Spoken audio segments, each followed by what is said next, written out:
Good day everyone, my name is Alikwe Caleb. I am a student at the Web3bridge Developer Quad 9. In this video, I will be giving a brief summary of what I learned in the first week of the program. In this first week of the program, I got to learn about blockchain, uh, uh, distributed ledger, cryptography, consensus mechanisms, transaction sequence, gas, and so on and so forth. I'll be giving a explanation into what each of these concepts mean. First up, what's the blockchain? The blockchain is a list of records called the block that stores data publicly and in a chronological order. Its information is encrypted using cryptography to ensure user privacy is not compromised and user data is not altered.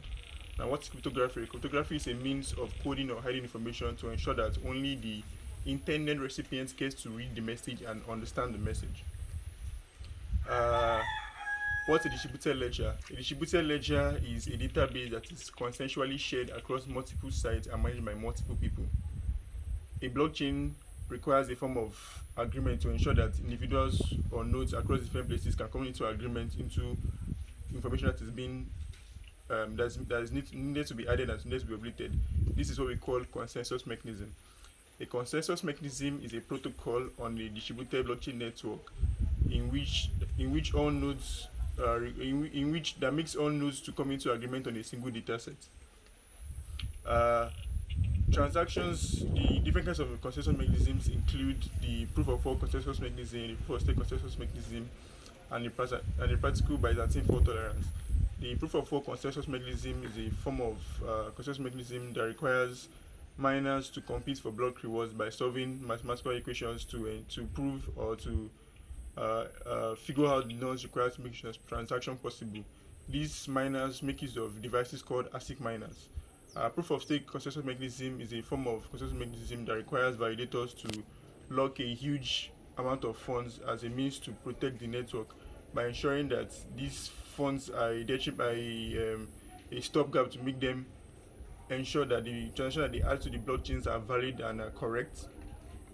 Then a transaction created goes through a certain process from it being initiated to it being added to the blockchain. I'll be explaining the whole process. So first up, a user initiated transactions either to transfer funds, to approve a transaction, or to create a smart contract. After which these transactions are validated, then transaction is bundled and broadcasted to the network.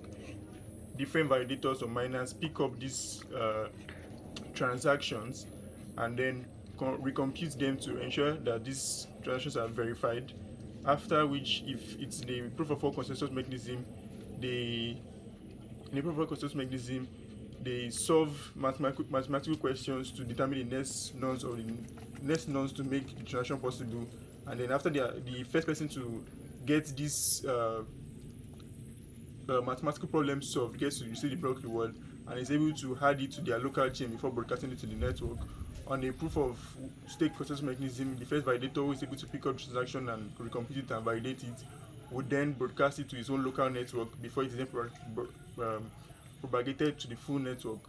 So yeah, a brief explanation of all these concepts that I mentioned earlier, and stay tuned for my next video in which I'll be giving a summary of what I learned in the second week of the program. Thank you.